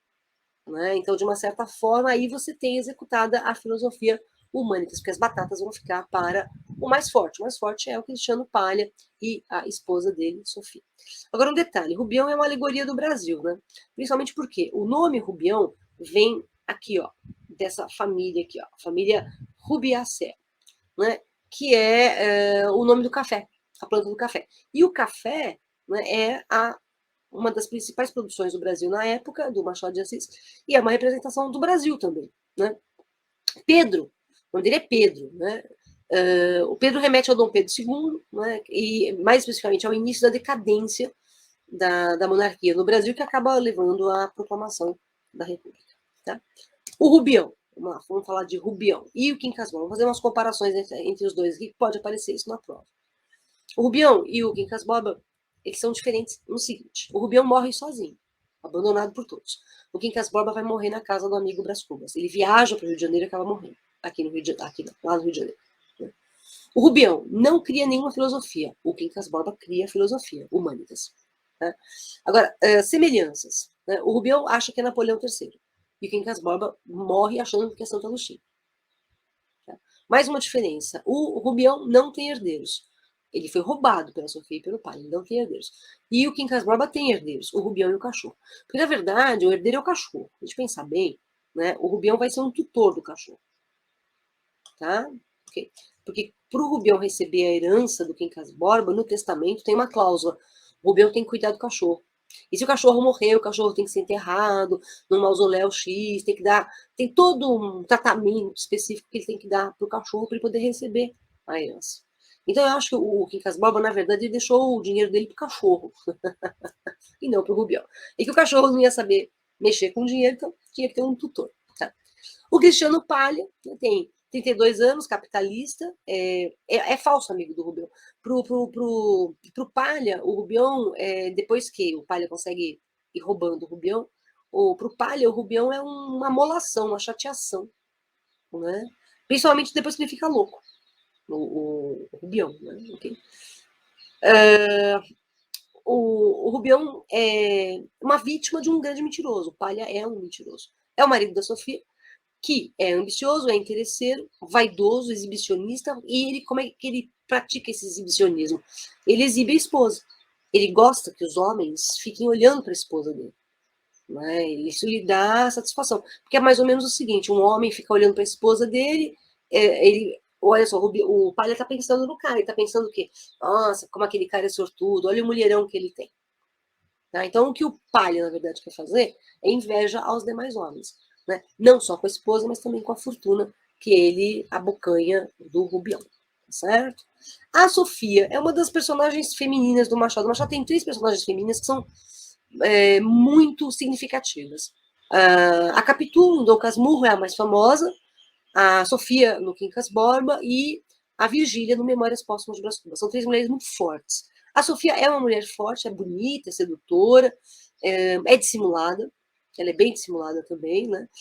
Se veste provocativamente, com decotes, porque o marido gosta dos decotes dela, porque assim os homens ficam olhando para ela. Mentalmente ela é adúltera, né? Mentalmente ela atrai o marido com o Carlos Maria. Porque adultério não é só físico, não é? Há um adultério mental. Você pode estar com uma pessoa e pensando em outra. Você está traindo essa pessoa. Então, mentalmente, a Sofia é adúltera. Fisicamente, não. Presta atenção a uma coisa. Na cabeça do Rubião, ele tem um caso com a Sofia, mas isso não se executa. Tá? É só na cabeça do Rubião. Tudo bem? Lembra que o Rubião é alucinado, ele é louco. Então, na cabeça dele, ele tem um romance com Sofia, que, aliás, para ele é a imperatriz, ele é Napoleão III. Né? Então, mas de verdade isso não existe. Só na cabeça do Rubião. Então, cuidado com isso. Tá? Não há adultério aqui. Tá bom? Não há adultério por parte da Sofia com o Rubião. Nem com o Carlos Maria, na verdade. Tá legal?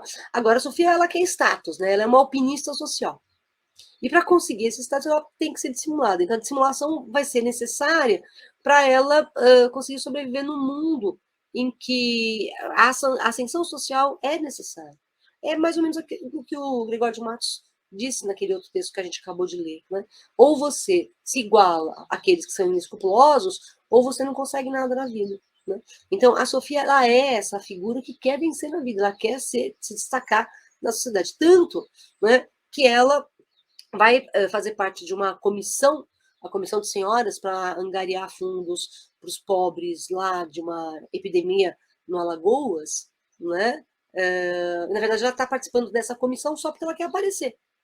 Né? Então, assim, ela quer aparentar que ela é boa, ela quer aparentar que ela é uma mulher de prestígio, de bom gosto, né? Porque para ela, importante é status.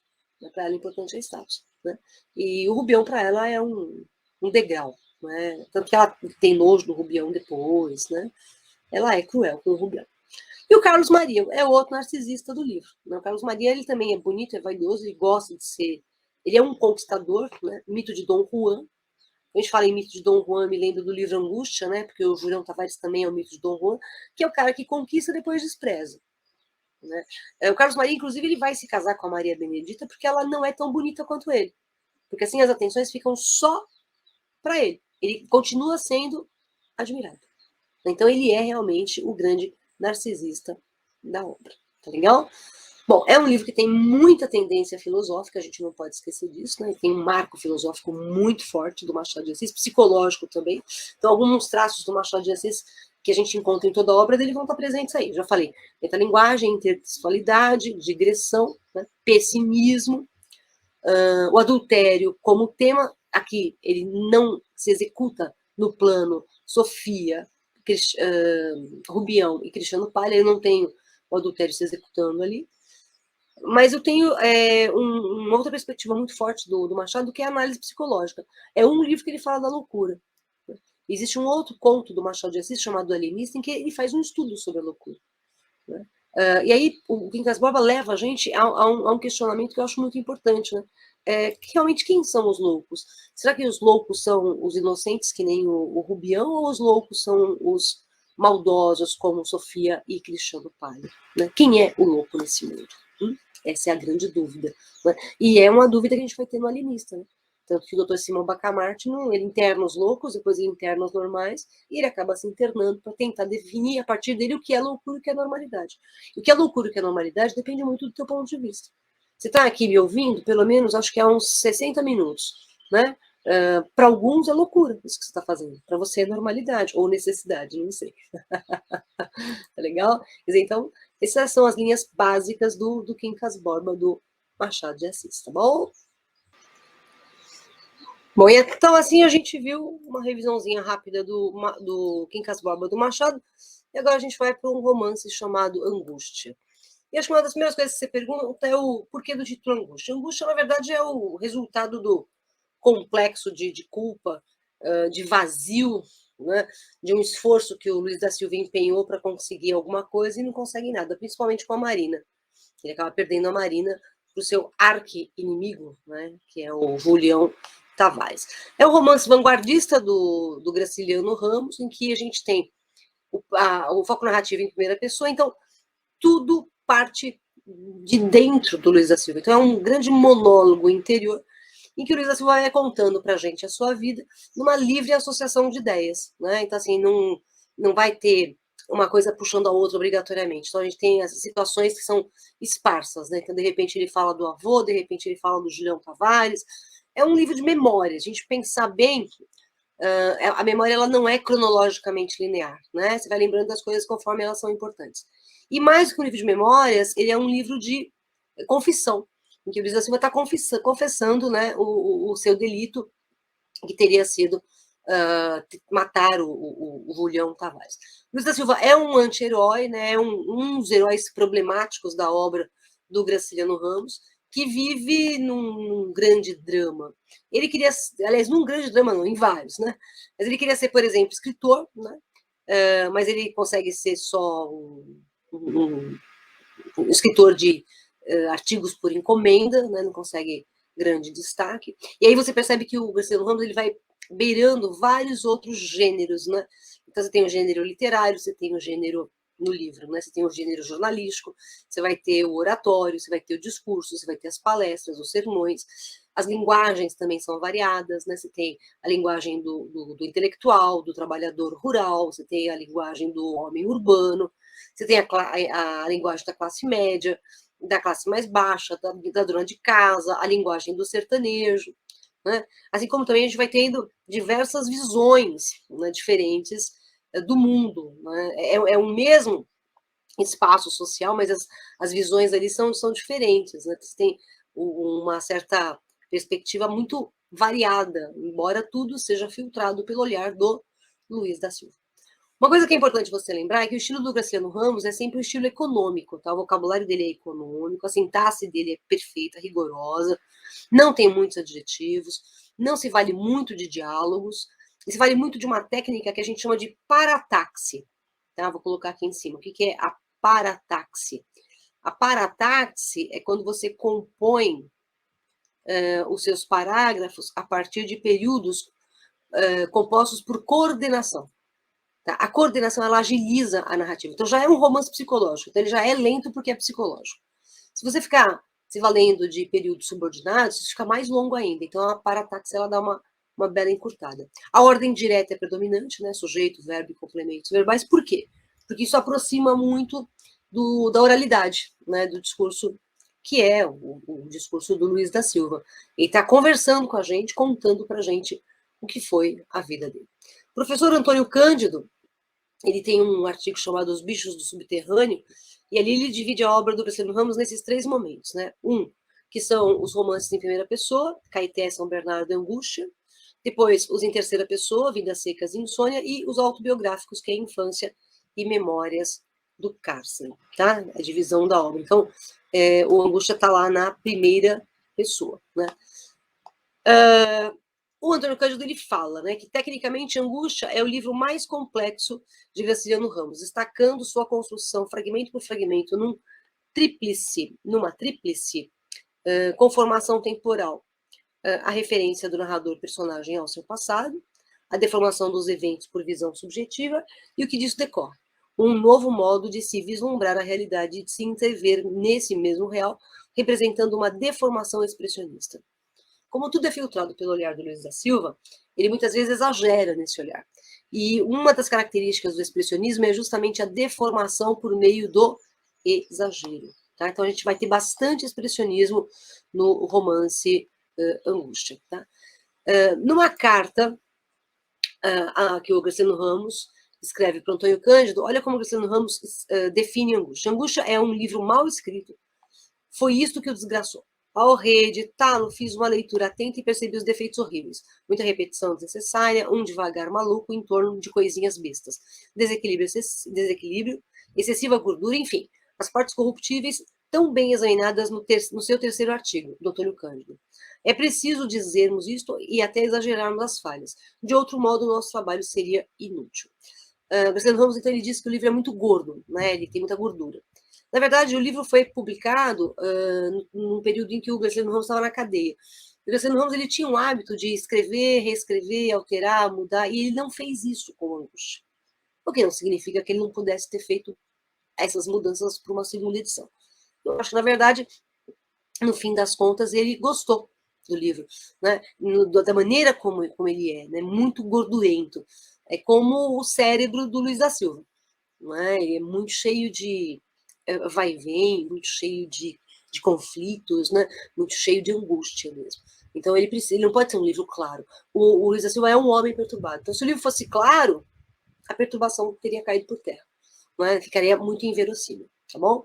Bom, é um livro em que a gente tem como tempo, né, uma fase em que o Brasil está sofrendo uma série de transformações, uma série de mudanças, né, mudanças graves, né, e na época necessárias. A gente tem o primeiro governo Vargas, o pós-revolução de 30, né? Então é um Brasil de grande instabilidade política e de muitas carências populares. Então a luta de classes tem que estar presente ali, né? Tem que estar presente ali. E ainda mais que a gente tinha a possibilidade de uma revolução popular de esquerda, né, com a intentona comunista de 35. Mas o livro ele não tem essa cronologia, tá? Ele tem um caos cronológico. Tá bom? O tempo ele vai sendo assim manipulado de acordo com os conflitos interiores que a gente tem do próprio Luiz da Silva, que aliás escreve as suas memórias talvez como uma possibilidade de resolver esses seus conflitos interiores, né? Uma outra coisa, influência da palavra escrita, e o Graciliano Ramos ele critica muito no livro o estilo ornamentado de escrita e de fala, a partir, por exemplo, do Julião Tavares. Né? O Julião Tavares ali, ele é o advogado que fala muito bonito, mas não fala nada. Todo mundo ouve, mas ninguém entende, todo mundo aplaude. Né? Então, aquela verborreia, aquele vazio, né, temático. O Julião Tavares ele é um filhinho de papai rico, né, que herdou não só os bens dos pais, mas também herdou essa ideia de que ele pode tudo com todo mundo. Né? Então, você tem no livro é muito importante que a gente tem dois determinismos que são bem marcantes: o determinismo de raça e principalmente o determinismo de meio. O Julião Tavares é fruto de um meio que o alimenta, né, nessa sua vaidade excessiva, e o Luiz da Silva também é produto do meio, tá bom? E aí o Graciliano Ramos vai criticar, por meio do Julião Tavares, a intelectualidade, né, vazia, tá certo? Como eu falei, essa verborreia, né, muito intensificada. Bom, o Luiz da Silva é condicionado pelo seu complexo de inferioridade, né, e amorosamente ele é um frustrado, então ele tem uma ideia fixa, né, na Marina. Isso faz com que ele tenha um ciúmes excessivo da Marina. Então, mais uma obra em que os ciúmes aparece como tema. A gente já viu isso no Quincas Borba, que também os ciúmes é um tema. A Marina é uma menina que tem um comportamento bastante leviano para a época, e que é vista, né, depois de uma certa altura do livro, pelo Luiz da Silva, como uma mulher vulgar. A sexualidade no livro é muito reprimida. Por exemplo, até mesmo a sexualidade do Luiz da Silva. Lembrar que é um período diferente, né? O livro é publicado em 1936.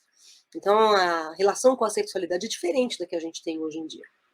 Tá certo? É muito diferente do que a gente tem hoje em dia. Deixa eu só voltar uma coisinha da luta de classes que eu citei e depois acabei não especificando, né? A luta de classes, ela se exemplifica no livro claramente pelo Luiz da Silva e Julião Tavares. Luiz da Silva é um funcionário de Estado, classe média mais para baixa do que para alta, e o Julião Tavares é a burguesia comercial, é o homem, o mundo capitalista, né? Ele representa esse mundo capitalista. E o Luiz da Silva acredita, né, que matando o Julião Tavares ele resolve todos os seus problemas. E aí eu me lembro do poema do Drummond em que ele fala, né, o Elegia, em que ele fala que não é possível você sozinho dinamitar a ilha de Manhattan. Esse poema não está no Claro Enigma, tá? Mas esse poema ele é citado, deixa eu pegar aqui, pelo Bernardo Carvalho, se eu não conseguir achar, né? Ele é citado pelo Bernardo Carvalho no livro Nove Noites, né? Que é o Elegia 1938. Eu não vou conseguir achar agora, devia ter. É que eu vou falando assim, sabe? Eu vou me dando as ideias vão surgindo, achei, vão surgindo, né? Então, Elegia 1938, ao momento em que o narrador aqui, o narrador investigador jornalista do livro Nove Noites, tá? Ele fala, né, que ele abriu ao acaso uma antologia de Drummond no Elegia 1938. Trabalha sem alegria para o mundo caduco. É o Luiz da Silva. Onde as formas e as ações não encerram nenhum exemplo. É o que acontece com o Luiz da Silva. Praticas laboriosamente os gestos universais. Luiz da Silva. Sentes calor, frio, falta de dinheiro, fome e desejo sexual. É o Luiz da Silva. Total. Né? Depois ele pula um pedaço e vai. Coração orgulhoso. É o Luiz da Silva, ele é orgulhoso. Tens pressa de confessar tua derrota. E adiar para outro século a felicidade coletiva. Então, ele está confessando a derrota dele de uma certa forma. Porque quando ele mata o Julião Tavares, ele não resolve seus problemas. Aceita da chuva, a guerra, o desemprego, a injusta distribuição. O livro Angústia fala sobre isso. Né? Porque não pode sozinho dinamitar a ilha de Manhattan. Né? E a Manhattan é a representação do mundo capitalista, né? É o centro do mundo capitalista. E no livro, quem representa esse mundo capitalista, no livro Angústia, é o Julião Tavares. Então, matando o Julião Tavares, eu mataria o capitalismo, mas matar não dinamita o capitalismo.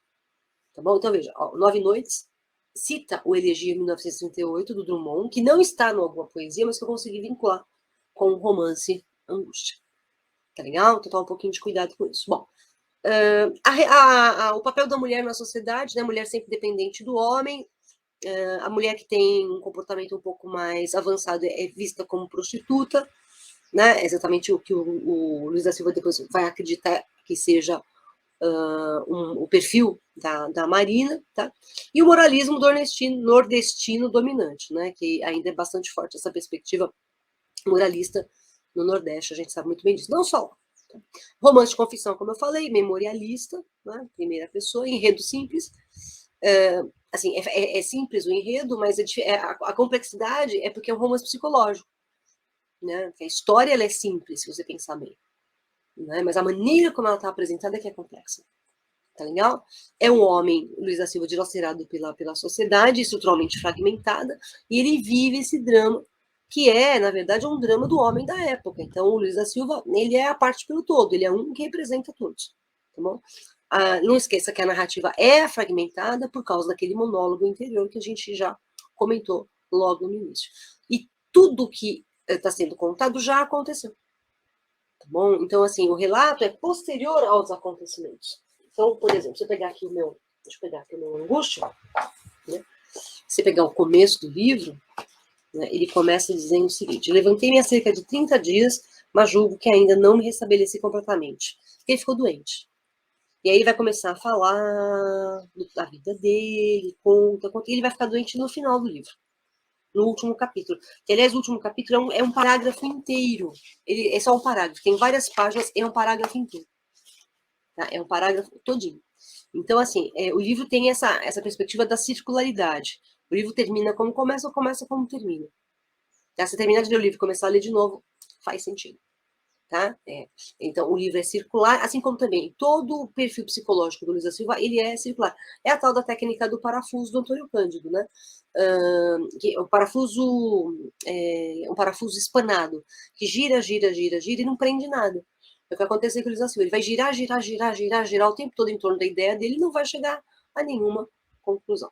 Tá? Então, ele vai reconstruir os eventos da vida dele, ele vai tentar organizar mais ou menos esses eventos da vida dele para tentar entender, né, o que foi o momento dele, o que foi a vida dele. Quando ele conta a história, quando ele escreve a história, tudo já passou. Né? Porque no momento em que ele está vivendo a história, ele não seria capaz de escrever esse livro. Tá? Então, a estrutura circular, ela é ininterrupta, tá bom? Livre associação de ideias, eu já falei. E o livro é muito simbólico. Né? Tem muitas representações simbólicas. Então, tem corda, a corda aparece o tempo todo. Corda, cobra, né? A cobra enforcando a personagem, a corda que vai enforcar o Julião Tavares no fim, né? Rato, gato, e muitos animais são, a corda, por exemplo, e a cobra também podem ser vinculados a símbolos fálicos. O livro é muito cheio de símbolos fálicos. Tá? Além da gente ter a aproximação do homem ao bicho, isso é uma influência naturalista, né? O zoomorfismo. Tá? O zoomorfismo. Ele, por exemplo, o Julião Tavares, ele tem os dentinhos afiados como se fossem dentes de rato. Né? Então, ele aproxima muito o homem do bicho. A gente chama de zoomorfização ou zoomorfismo. Tá? O narrador não ser confiável, meio óbvio, né? Porque todo mundo conta a história como lhe é conveniente. Não estou dizendo que as pessoas mintam, mas elas, por exemplo, a pessoa faz uma coisa boa, ela, nossa, parece que salvou o mundo. Né? Fez uma coisa ruim, conta assim, minimizando o que é ruim. Então, você conta de acordo com o que é interessante para você. O Luiz da Silva está contando a história de acordo com o que é interessante para ele. Narradores em primeira pessoa não são narradores confiáveis, porque eles são parte interessada naquilo que está sendo contado. Aqui um exemplo de zoomorfismo, né? Então, vai lá. Marina apareceu enroscando-se, repara, enroscando-se como uma cobra, tá vendo? Tá legal? Bem vestida, como se fosse para uma festa. Né? Ao pegar minha mão, ficou agarrada, os dedos contraídos, o braço estirado, mostrando-se na faixa de luz que entrava pela janela. Isso me dava a impressão de que o meu braço havia crescido enormemente. Olha o exagero aqui, olha o expressionismo. Tá? Na extremidade dele, um formigueiro, um rebuliço, ó, tá vendo? De novo, o zoomorfismo. Um rebuliço tinha tomado subitamente a conformação de um corpo de mulher. Certo? Então você tem essa deformação, isso aqui é bem expressionista mesmo, tá? A deformação do réu pelo exagero. Tudo bem? Perfeito? É interessante, aqui você tem essa ideia de formigueiro, e os ambientes no livro Angústia são muito sujos, né? Tem muita coisa suja, e há uma obsessão pela água, né? O Luiz da Silva tem uma certa obsessão pela água, que na verdade era uma obsessão do próprio Graciliano Ramos. Mas isso é só fofoca, a gente não conta para vestibular, tá bom? Bom, oposição cidade-campo. A gente viu um poema, né, do Gregório de Matos em que ele faz essa oposição cidade-campo. Aqui a gente também tem essa oposição cidade-campo. A cidade, no livro Angústia, ela é um organismo muito vivo, que age sobre as pessoas, que altera o comportamento das pessoas. Uma cidade razoavelmente moderna, uma representação de modernidade ali é o bonde, né, ele representa a modernidade, e, metaforicamente, ele simboliza a viagem, né, na cabeça do próprio Luiz da Silva. Há uma referência à transição do homem do campo para a cidade, que é o que vai acontecer com o Luiz da Silva, né, que abandona a poesia para ingressar no jornalismo. Então, o campo seria o lugar da poesia e a cidade seria o lugar do jornalismo. Tá? Bom, a prioridade é a expressão, né? Aqui é características do expressionismo. O que me interessa, ó, o que você tem nas obras expressionistas? Muito sentimento, muita emoção, tá? O mundo inteiro é revelado da forma como foi sentido, tá? Sentido por quem? Por esse cara aqui, ó, pelo Luiz da Silva. Tá legal? Então, a realidade exterior, ela é distorcida, né? Ela é alterada, tá? Então, essa visão distorcida do mundo, muito particular, ela é um traço de expressionismo. Né? O Graciliano Ramos, ele dá muita ênfase no romance a representação emocional do Luiz da Silva mesmo. Então, eu diria que é um romance subjetivo, né? Um romance mais que subjetivo, ele é instintivo, né? Que vai expressar sentimentos não só do Luiz da Silva, mas também sentimentos humanos, né? Sempre de maneira deformada, exagerada, né? E dramática. né? O romance ele tem esse apelo bem dramático. Outra coisa, no expressionismo, falando de expressionismo de novo, a gente vai ter cores brancas e vermelhas, muito recorrentes as vermelhas. Tá? E no livro, a Marina, ela tem boca, ela tem sapatos, ela tem roupas vermelhas. Né? Aliás, o Luiz Assume, ele chama a Marina de sujeitinha vermelhaça. Né? O Julião é vermelho. Né? Ele é vermelho. O Julião é vermelho, é ceboso, é tudo horroroso. Né? Tem uma personagem chamada Antônia, que também aparece colorida de vermelho e branco no livro. Né? O Camilo ele tem uma mancha vermelha no rosto. Tá? Então, assim, para os expressionistas, o vermelho ele representa uma emoção muito forte, muito agressiva, muito enfática. Né? E chama a atenção do olhar do espectador de imediato. Né? Olha essa passagem aqui, como ela é expressionista.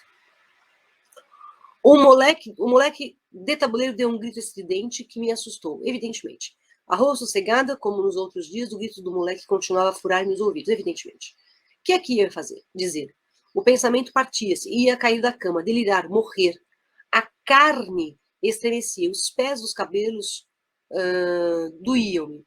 De quando em quando levava a mão ao rosto, e o contato da palma com a barba crescida arrancava-me palavrões obscenos, grunhidos em voz baixa. Um porco, parecia um porco. Essa comparação não me entristecia, desejava ser como os bichos e afastar-me dos outros homens. Você tá vendo? Eu coloquei aqui o grito do Monkey, né? Mas é exatamente isso aqui, ó. O moleque deu um grito estridente. Pronto, tá ali o grito. Né? Vamos pegar uma outra passagem aqui, ó. Levava a mão ao rosto. Tá vendo? Ele fala a rua sossegada, que ele tá vazia. Tá? Ó, o grito do moleque. Tá vendo? Então dá para realmente ver o grito nesse trechinho do Graciliano Ramos. Tá bom? Lembra que no expressionismo, você vai falar, mas o rosto aqui está disforme. Normalmente na obra expressionista, as pessoas elas são seres generalizados, elas não são indivíduos com traços únicos. Né? Então, rostos, braços, mãos são formas que não são nítidas, são irreconhecíveis muitas vezes. E é a composição à base da pincelada. Né? E que esse quadro do Munch, ele te dá uma ideia de angústia. Né? Então, por isso eu estou vinculando ao romance angústia. Olha as cores vermelhas que eu citei. Né? Tudo bem que eu tenho duas pessoas aqui no fundo, né? Eu falei que a rua tá vazia. Tem dois seres aqui, duas sombras, mas de qualquer modo, o vazio aí é muito maior do que o preenchimento. Né? É o medo também. É o estranhamento, é o medo, né? Que você extravasa pelo grito. Tá bom? Bom, Luiz da Silva não consegue se relacionar bem com as pessoas, né? Tem um ódio, o Luiz da Silva tem um ódio por tudo, não é? Por tudo aquilo que ele gostaria, na verdade, de possuir. Ele odeia o Julião Tavares, porque o Julião Tavares é aquilo que ele gostaria de ser. Rico, cheio de mulheres. Tudo bem? O Luiz da Silva é muito desajeitado com as mulheres. Totalmente desajeitado. Talvez, não só por isso, mas esse é um fator que leva o Luiz da Silva a ser muito amargo, a ser mesquinho, a ser pessimista, né? A odiar os ricos, exploradores, a odiar os pseudo-intelectuais, porque ele queria, o Luiz da Silva queria ser um escritor, né, de reconhecimento, ele também não consegue isso. Né? O Luiz da Silva chegou a ser professor, né, professor alfabetizador itinerante, chegou a ser mendigo, teve uma infância totalmente desolada, a família dele foi decaindo, até o sobrenome da família vai diminuindo, né, o avô dele tinha vários nomes, o pai dele já tem menos, e o Luiz é só Luiz da Silva. O avô dele, né, ele era um senhor de engenho, e ele acaba bêbado e caduco. Né? O pai dele acaba também dependente da bebida e inerte, não faz absolutamente nada. Né? A mãe, a gente não sabe nada da mãe, a mãe apenas é citada uma vez na inconsciência do Luiz da Silva no final do romance, e a gente não sabe da mãe, né? Mas Luiz da Silva tem uma infância ruim, né? Vai experimentar a decadência, né, econômica da família. Ele não recebe amor de ninguém, a não ser da empregada que ele vai dar uma xícara de café, ele chora quando ele ganha uma xícara de café na hora que o pai dele tinha morrido e o pessoal está indo até a casa para tirar os bens, porque o pai tinha um monte de dívidas, então vamos pegar os bens para quitar as dívidas. Então, tudo isso faz com que o Luiz da Silva seja um cara perturbado, irritadiço, ele se irrita com muita facilidade. Ele se irrita com os barulhos dos relógios, sabe, o tic-tac do relógio, o chuchu das pessoas falando, né? A rede fazendo nheque, os vizinhos gemendo, né, em momentos de intimidade sexual, os cochichos, as tosses, né, o miado do gato, ele se irrita com todos os barulhos. Né? Então, ele é um homem irritadiço, né, totalmente irritadiço. Acaba sendo redator de jornal, como eu falei, né, ele faz, inclusive escreve artigos por encomenda, né, e aí ele se acha inferior por causa disso. Aliás, ele acha que ele é capaz de escrever coisa melhor. E escreveu, né, o romance Angústia, as suas memórias. Né? Já falei do Instrutor de Primeiras Letras, né, Odeia Rico, já falei isso também para você. Tá? Quer dizer, ele é desestabilizado. E é um desestabilizado porque ele não pertence ao mundo que o cerca, ele está deslocado desse mundo. Tá? Um mundo que é violento desde a infância difícil, a infância de convivência complicada, com o pai principalmente, né? Atormentado o tempo todo, e ele se atormenta o tempo todo com essas lembranças, né? E parece que esse lembrar e sofrer é uma constante que lhe dá prazer. Então, o Luiz da Silva é um pouco sádico. A gente também tem sadismo no Quincas Borba, né? Quando o Rubião vai ver o enforcamento lá, aquilo é uma cena de sadismo. É o herói problemático, como eu já citei, do Graciliano Ramos. O Graciliano Ramos sempre cria um herói problemático, sabe? Com dificuldade de socialização. Luiz da Silva tem essa dificuldade de socialização. E talvez quem tivesse puxado o Luiz da Silva para uma vida normal seria a Marina. Né? A Marina. Mas a Marina é um problema, ela é o oposto da mulher ideal, de acordo com o que o Luiz da Silva acha que é uma mulher ideal. Porque a Marina é uma mulher interesseira, ela é uma mulher exibida, ela é uma mulher fogosa, quente, não tem prendas domésticas, não quer saber de cozinhar, lavar, costurar, bordar, cuidar da casa. Ela tem roupas extravagantes. Então, o que o Luiz da Silva queria uma mulher? Uma mulher que tivesse roupas recatadas, que cuidasse do lar, né? que não fosse exibida. Né? Esse é o ideal de mulher. Então, ele se sente atraído por o avesso daquilo que ele acha que é o ideal de mulher. Né? Depois ele desfaz isso. Agora, a Marina, de uma certa forma, ela é responsável, sim, pelo fracasso do Luiz da Silva, de uma certa forma também pela doença dos ciúmes, né, do Luiz da Silva, e até mesmo pelo que ele fez com o Julião Tavares. Né? Porque a Marina é o gatilho que vai desencadear toda a ação negativa que estava guardada no Luiz da Silva. Um dia ela ia estourar, com certeza. Né? Mas o gatilho foi realmente a Marina. Tá? Que é uma mulher que não é submissa, não é passiva, não é do lar. E o ideal de mulher para o Luiz da Silva era o quê? Uma mulher passiva, submissa, do lar. Né? O homem não, o homem é o homem do poder, o homem da ação, o homem que vai para a rua trabalhar e conversar, a mulher tem que ficar em casa. Mas a Marina é o contrário. E ela exala uma sensualidade muito grande. Ela seduz, mas ela também é seduzida. E ela vai ser seduzida por quem? Pelo Julião Tavares. Ela vai ser seduzida, que é, como eu falei, o antagonista do Luiz da Silva. Ele é muito, o Julião Tavares é muito pegajoso, né? Hipócrita, muito hipócrita, preocupado com. Diz que está preocupado com os destinos do país, né? Mas a dedicação dele é desencaminhar moças, desvirginar moças, na verdade. Né? Então, ele é o contraste do Luiz da Silva. Olha, ele é rico, o Luiz da Silva é pobre. Tá certo? Ele representa a burguesia, o Luiz da Silva representa o proletariado, a gente pode pensar dessa maneira. Né? Bacharel católico reacionário e conservador individualista. Bacharel católico reacionário, isso é meio contraditório. Né? E é o mito de Dom Juan, como eu já comentei mais uma vez. A gente já viu o mito de Dom Juan no Carlos Maria. O Julião Tavares também tem esse mito de Dom Juan.